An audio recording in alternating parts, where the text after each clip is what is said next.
0. Laissons tomber les faux-semblants. L'histoire d'Halloween n'est pas seulement effrayante, elle est profondément étrange. Nous parlons d'une fête bâtie sur des trips hallucinogènes sur des balais, la sculpture de visages démoniaques dans des navets parce que l'enfer a rejeté un type, et des jeux de séduction désespérés impliquant des choux.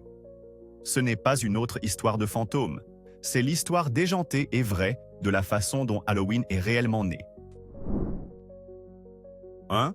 Cette image iconique de sorcière sur des balais volant devant une pleine lune n'a absolument rien à voir avec le défi à la gravité et tout à voir avec le fait de planer astronomiquement haut lors d'un voyage hallucinogène. La légende provient d'une pratique bien réelle impliquant une concoction puissante connue sous le nom de onguent de vol. Ce n'était pas de la magie, c'était de la pharmacologie illicite. Les sorcières préparaient un dangereux cocktail de plantes psychoactives comme la belladone, la jusquiame et la mandragore en une pâte épaisse. La manière la plus efficace d'absorber ces composés était par les muqueuses. Alors elles appliquaient l'onguent sur un bâton ou un manche à balai et, l'enfourchaient. L'expérience psychédélique qui en résultait était si intense qu'elle provoquait des sensations vives de vol, de lévitation et de voyage vers d'autres royaumes. Donc, elles n'étaient pas réellement en l'air. Elles étaient assises dans une hutte complètement défoncée, vivant une expérience de sortie de corps grâce à une botanique très créative. 2. Avant que la sympathique citrouille ronde ne devienne la mascotte officielle d'Halloween, les Jack-o'-lantern originaux étaient sculptés dans des navets terrifiants, et ils étaient dignes des pires cauchemars. Oubliez les visages heureux.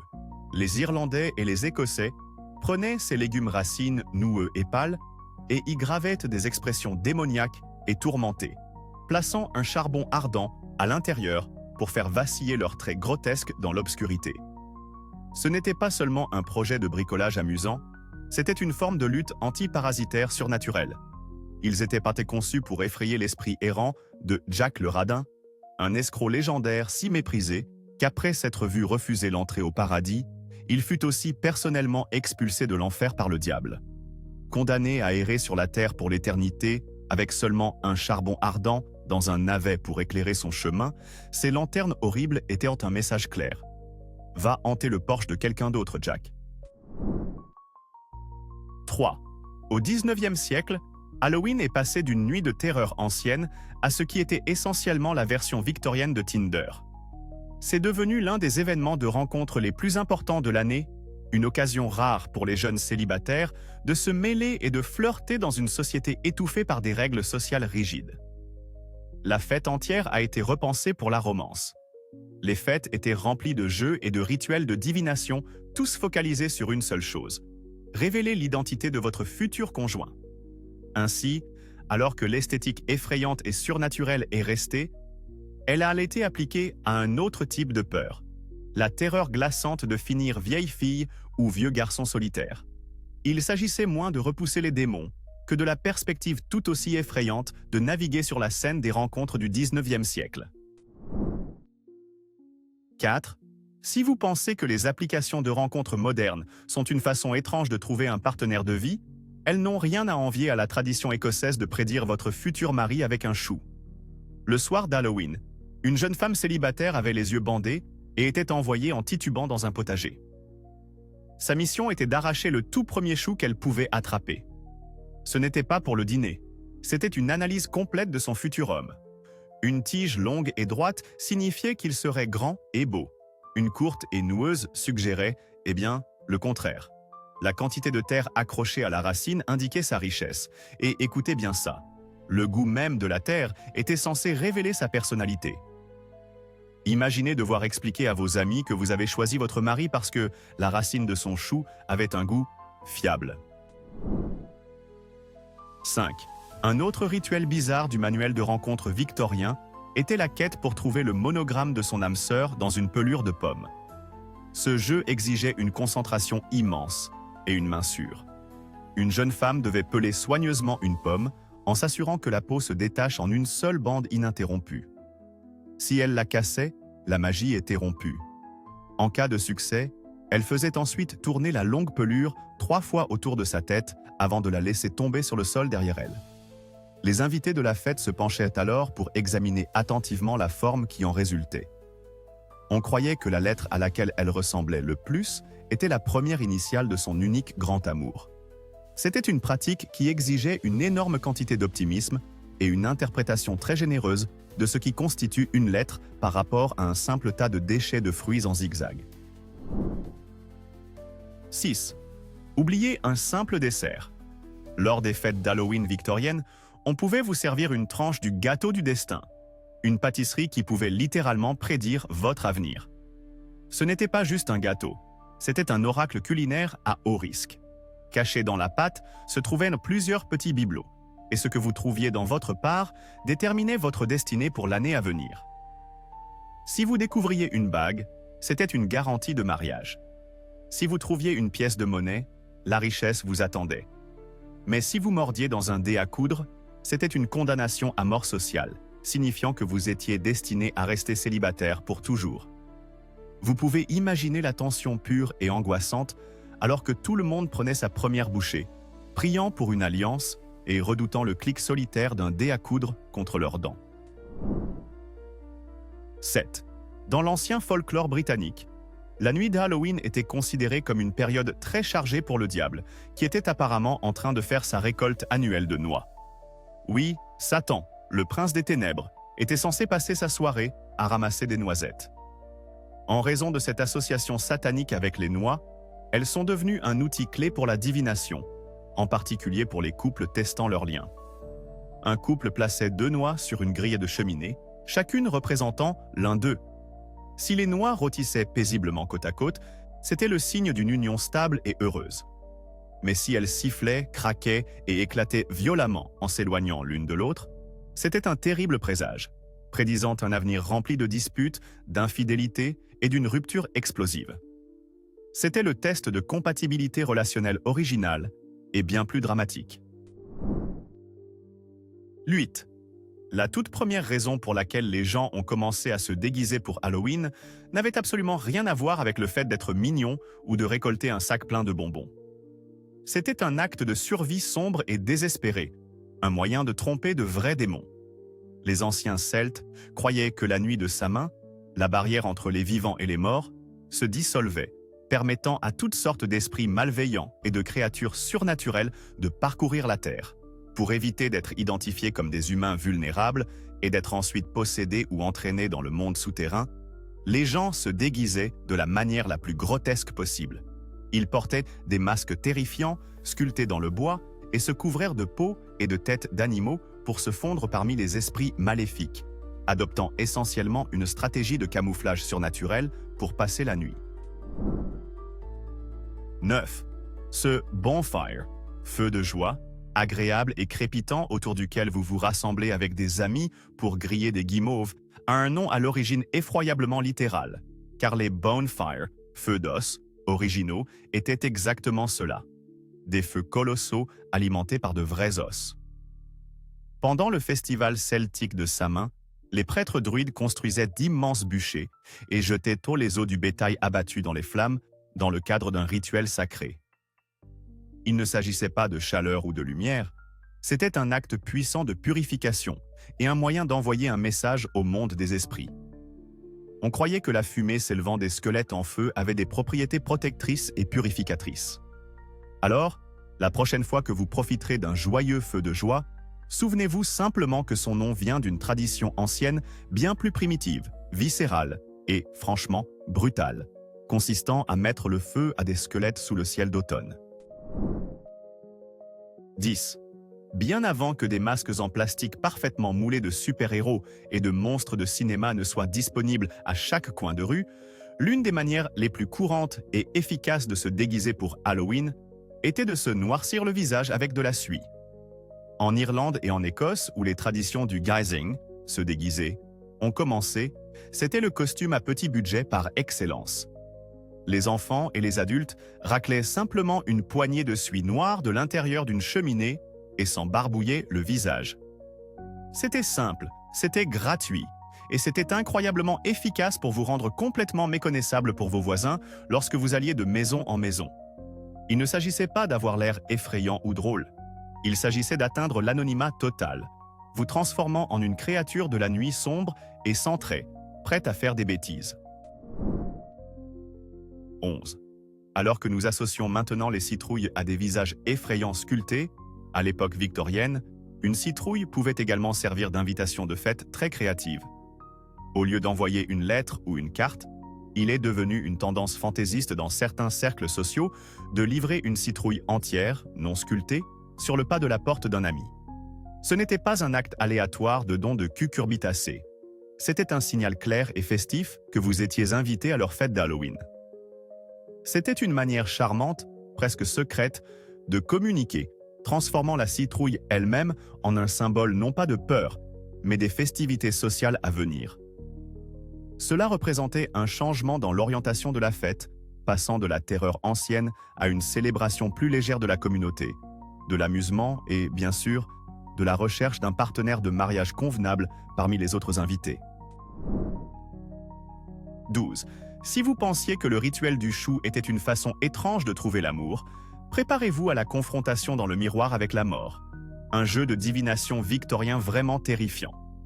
Le soir d'Halloween, une jeune femme était censée prendre une bougie et une pomme et s'asseoir seule dans une pièce sombre, fixant intensément un miroir.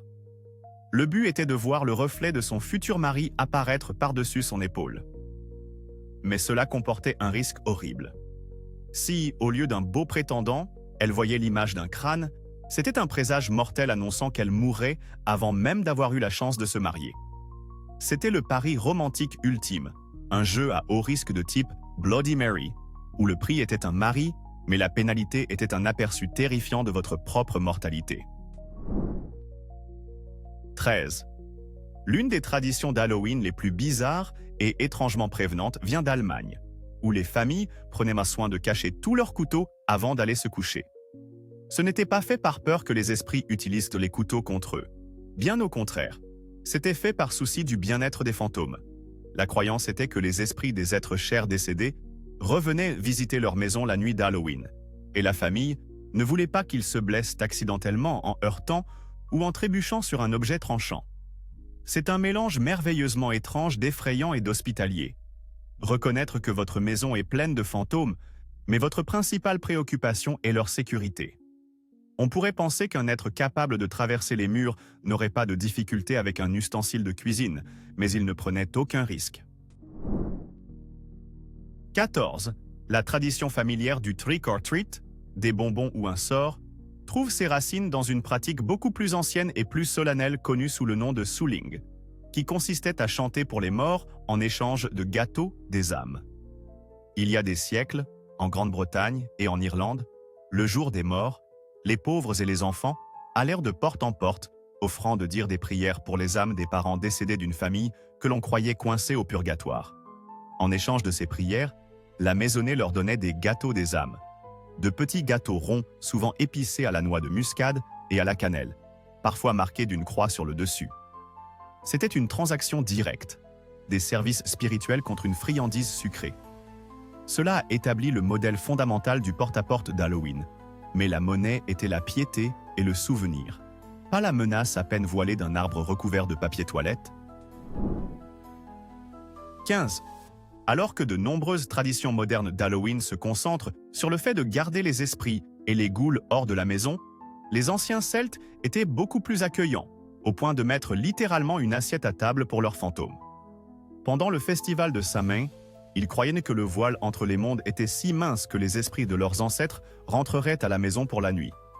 Pour leur montrer du respect et les accueillir, les familles mettaient un couvert supplémentaire à la table du dîner, avec une assiette pleine de nourriture et une boisson.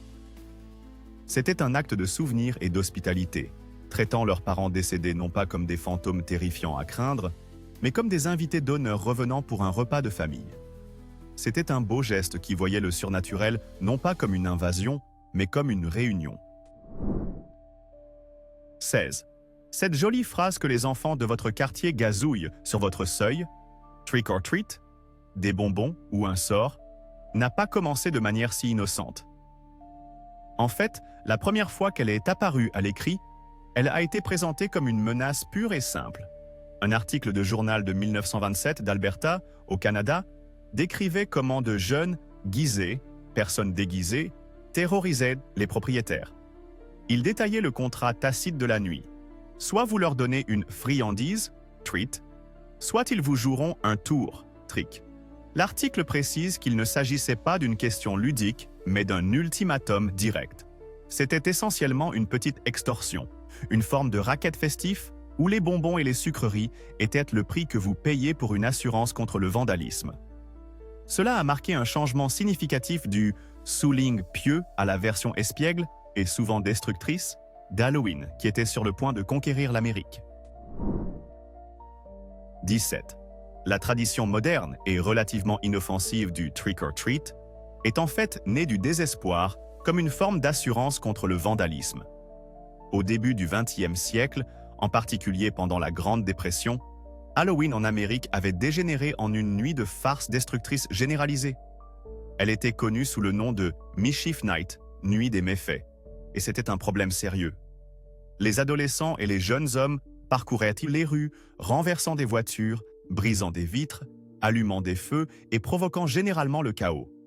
Les communautés frustrées et les groupes civiques, incapables d'arrêter le vandalisme, ont eu une stratégie brillante: la corruption. Ils ont commencé à organiser des événements officiels de trick or treat, encourageant les enfants à aller de porte en porte pour des sucreries afin de les occuper. L'accord tacite était simple. Les propriétaires donnèrent des bonbons aux enfants comme un pot de vin préventif pour les empêcher de savonner leurs fenêtres ou de mettre le feu à leurs poubelles. 18. C'est difficile à imaginer aujourd'hui, mais dans les années 1920 et 30, Halloween dans certaines grandes villes américaines est passé de simples farces à une anarchie totale, les autorités capitulant pratiquement devant des foules de jeunes destructeurs. Il ne s'agissait pas seulement de quelques enfants lançant des œufs. Nous parlons de milliers d'adolescents coordonnant des campagnes de chaos à l'échelle de la ville. Les journaux de l'époque rapportent des bandes de jeunes hommes errant dans les rues, faisant dérailler des tramways, brisant des centaines de vitres, allumant d'immenses feux de joie au milieu des carrefours et même renversant des automobiles.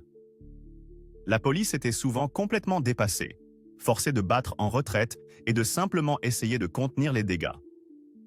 Dans certains cas, les villes étaient effectivement prises en otage par cette anarchie d'Halloween, ce qui a finalement forcé les dirigeants communautaires à domestiquer la fête en promouvant des fêtes organisées et le système de corruption à base de bonbons que nous appelons maintenant le trick or treating. 19. Alors que les farces d'Halloween d'aujourd'hui peuvent impliquer un peu de papier toilette dans un arbre, les farceurs américains du 19e siècle avaient des objectifs bien plus ambitieux et laborieux, comme déplacer complètement la grange d'un voisin. Dans les communautés rurales, l'une des farces d'Halloween les plus légendaires et audacieuses impliquait un groupe de jeunes hommes descendant silencieusement sur la propriété d'un fermier au cœur de la nuit. Ils démontaient minutieusement un bâtiment extérieur entier, souvent des latrines ou une petite grange, pièce par pièce. Ensuite, avec un effort incroyable, ils le remontaient dans un endroit ridicule et peu pratique, comme sur le toit de la maison du fermier ou à cheval sur une route de campagne étroite. Se réveiller pour trouver ses toilettes extérieures sur son toit était le signe ultime que vous aviez été la victime d'une farce d'un groupe de voisins espiègles, très dévoués et très forts. 20. Les années 1970 et le début des années 80 ont vu la montée d'un phénomène terrifiant, connu sous le nom de panique du sadisme d'Halloween, une légende urbaine qui a saisi l'Amérique d'une peur irrationnelle. L'histoire, amplifiée par une couverture médiatique sensationnaliste, était que des voisins anonymes et malveillants cachèrent des lames de rasoir et du poison dans les bonbons d'Halloween pour nuire à des enfants innocents. Les parents de tout le pays étaient terrifiés, ce qui a conduit les hôpitaux à proposer des radiographies gratuites des sacs de bonbons et les écoles à interdire les célébrations d'Halloween. Le plus bizarre, c'est que c'était presque entièrement un mythe. Les sociologues qui ont étudié le phénomène n'ont trouvé pratiquement aucun cas documenté d'étrangers empoisonnant au hasard les enfants qui faisaient la tournée des maisons. La panique était un exemple classique d'hystérie collective, une contagion sociale alimentée par la peur du déclin de la société et l'idée que le danger se cachait derrière la porte de chaque voisin souriant, changeant à jamais la façon dont les gens percevaient la fête. 21. La légende urbaine omniprésente selon laquelle des étrangers distribuent des bonbons empoisonnés est, pour la plupart, un mythe complet. Cependant, elle découle tragiquement d'un meurtre bien réel qui a créé le modèle de cette panique nationale. En 1974, un homme au Texas nommé Ronald Clark O'Brien a donné à son fils de 8 ans un Pixie Stix lacé de cyanure, le tuant. O'Brien a également donné des bonbons empoisonnés à sa fille et à 3 autres enfants pour faire croire à l'œuvre d'un maniaque quelconque. Son mobile était écœurant de simplicité. Il avait récemment souscrit une importante police d'assurance vie sur ses enfants et était lourdement endetté. Il a été arrêté, reconnu coupable et exécuté pour son crime. Cet incident horrible et isolé d'un père assassinant son propre fils a été déformé par les médias et la peur publique en un mythe répandu selon lequel des étrangers anonymes étaient la véritable menace. 22. Au début du XXe siècle, avant les normes de sécurité modernes, Halloween était un risque d'incendie majeur qui ne demandait qu'à se produire. La fête était une tempête parfaite de matériaux inflammables et de flammes nues. Les costumes des enfants étaient souvent faits maison à partir de matériaux hautement combustibles comme le papier crépon et le coton. Combinez cela avec la tradition universelle de placer des bougies allumées à l'intérieur des jack-o'-lantern, et vous avez la recette d'une catastrophe. Les journaux de l'époque sont remplis de récits édifiants et de rapports sur des costumes d'enfants prenant feu, entraînant de graves brûlures et même la mort. C'était un problème si courant que les groupes civiques et les services d'incendie publiaient des avertissements annuels, suppliant les parents d'utiliser des lampes de poche au lieu de bougies et d'ignifuger les tenues fragiles et inflammables de leurs enfants. 23. Pendant la Seconde Guerre mondiale, Halloween aux États-Unis a été effectivement annulé, ou du moins mis en très longue pause. La raison principale était le rationnement du sucre. Le sucre étant une denrée précieuse nécessaire à l'effort de guerre. L'idée de distribuer des poignées de bonbons aux enfants n'était tout simplement pas réalisable. Le système de rationnement strict du gouvernement signifiait qu'il y avait à peine assez de sucre pour un usage quotidien, et encore moins pour une fête centrée sur des sucreries excessives. En conséquence, la tradition naissante du trick-or-treating s'est arrêtée net. La fête n'a pas complètement disparu, les gens organisaient encore de petites fêtes et se déguisaient. Mais la collecte de bonbons de porte à porte qui commençait tout juste à devenir un passe-temps national a été officieusement suspendue pour la durée de la guerre. 24.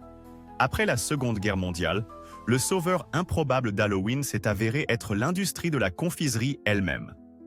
Le rationnement du sucre étant terminé, les entreprises de bonbons ont vu une opportunité en or et inexploitée. Avant la guerre, la plupart des friandises distribuées étaient de fait maison, des biscuits, des noix ou des morceaux de fruits. Mais maintenant, les fabricants de bonbons ont lancé des campagnes publicitaires massives pour repositionner Halloween comme une fête centrée sur les bonbons. Ils ont fortement promu l'idée de distribuer de petits bonbons emballés individuellement comme la friandise parfaite, hygiénique et pratique. Ce blitz marketing a été un succès fou, transformant la fête d'un événement communautaire avec des friandises maison en un mastodonte commercial de plusieurs milliards de dollars, liant à jamais Halloween à la consommation de masse de barres de chocolat et de sucreries de marque. 25. Pendant les années sombres de la Grande Dépression, alors que l'argent pour des luxes comme les costumes achetés en magasin était inexistant, les enfants américains ont prouvé leur ingéniosité en fabriquant des masques à partir des articles ménagers les plus courants, y compris des sacs de farine vides. Les familles des années 1930 ne pouvaient-ils pas se permettre des tenues élaborées. La créativité est donc devenue une nécessité.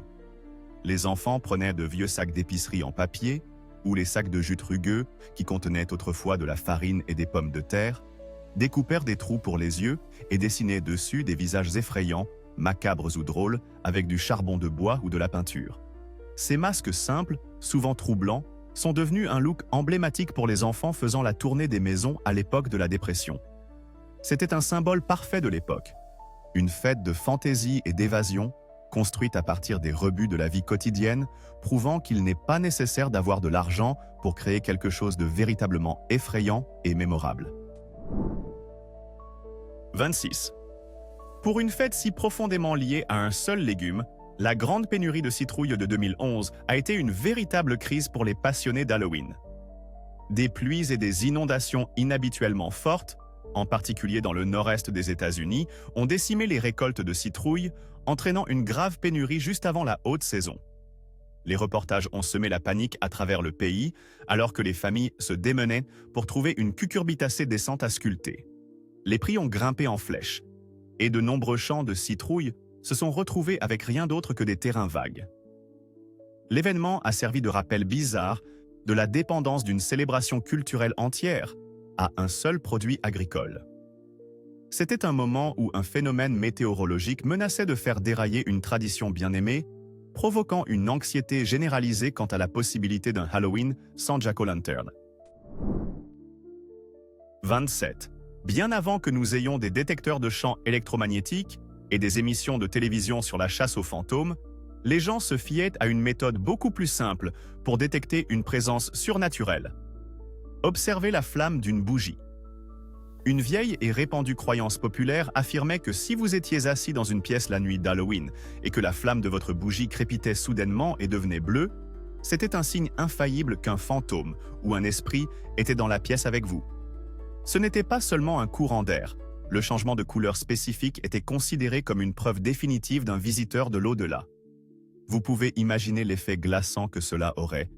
Un groupe de personnes blotties dans une pièce faiblement éclairée, racontant des histoires de fantômes, quand soudain la lueur orange chaude de la bougie passe à un bleu spectral et sinistre, plongeant tout le monde dans un état de silence terrifié. 28.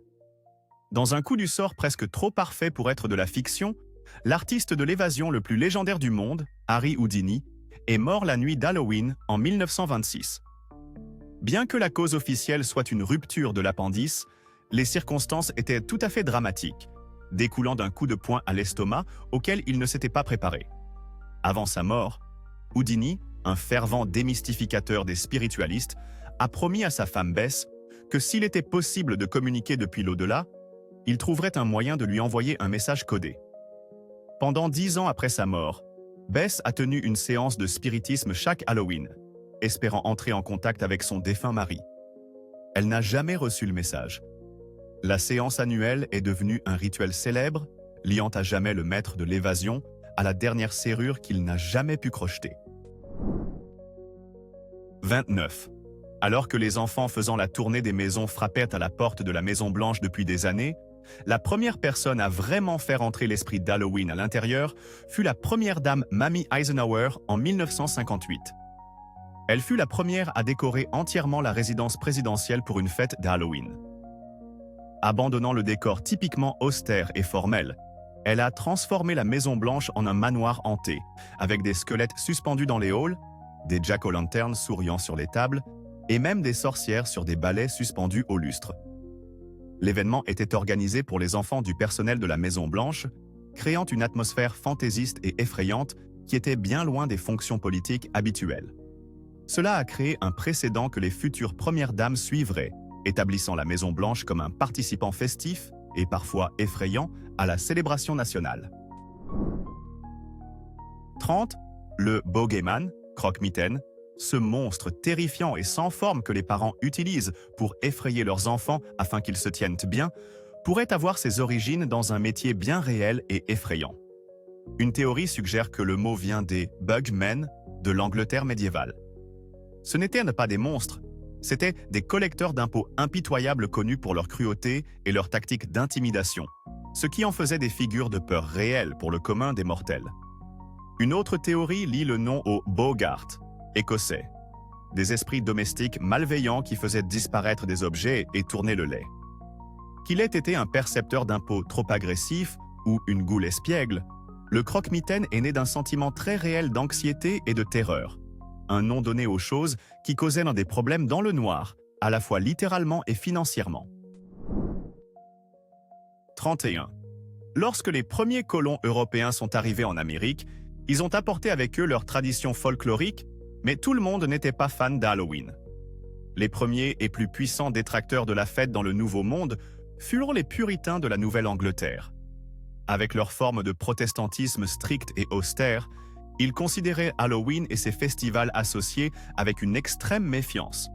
Ils considéraient les rituels, les feux de joie, la divination et les costumes comme païens au mieux et carrément sataniques au pire. Ils ont activement réprimé de telles célébrations, interdisant de fait Halloween dans leur colonie. Il a fallu l'arrivée plus tardive de grandes vagues d'immigrants irlandais et écossais au XIXe siècle pour réintroduire la fête en Amérique et commencer sa lente transformation en la célébration grand public que nous connaissons aujourd'hui. 32. Bien que la plupart des gens n'y pensent pas, il existe une rivalité féroce et de longue date pour le titre de capitale mondiale d'Halloween. La ville d'Anoka, dans le Minnesota, revendique fermement ce titre, car on lui attribue l'organisation de l'une des premières parades d'Halloween à l'échelle de la ville en 1920, spécifiquement pour freiner le vandalisme des jeunes. Ils détiennent officiellement la marque déposée pour ce titre. Cependant, chaque année, cette revendication est officieusement contestée par Salem, dans le Massachusetts. Capitalisant sur son histoire sombre avec les procès des sorcières de 1692, Salem se transforme en une mecque d'Halloween pendant tout le mois d'octobre, accueillant un festival massif appelé Haunted Happenings, qui attire des centaines de milliers de touristes. Alors qu'Anoka a les papiers officiels, la réputation mondiale de Salem comme l'épicentre de tout ce qui est sorcier en fait le champion populaire incontesté dans cette bataille bizarre pour la suprématie d'Halloween. 33. Dans l'une des intersections les plus étranges de la culture pop et de la politique, Halloween est devenu un baromètre politique étonnamment précis, en particulier pendant une année d'élection présidentielle. Pendant des décennies, les analystes et les journalistes ont noté une tendance étrangement constante. Les ventes de masques d'Halloween représentant les candidats à la présidence prédisent souvent le résultat de l'élection. Le candidat dont le masque se vend le plus remporte presque toujours l'élection. Il ne s'agit pas d'un sondage scientifique, c'est une mesure du sentiment public basée sur la personne en qui les gens préféreraient se déguiser pour une nuit de plaisir ou de moquerie. Que ce soit un signe de popularité, de notoriété, ou simplement quel visage est le plus amusant à porter à une fête, ce sondage des masques a un bilan étonnamment bon. Cela suggère qu'à un certain niveau subconscient, le public américain décide qui dirigera le pays en fonction de qui ferait le meilleur costume d'Halloween.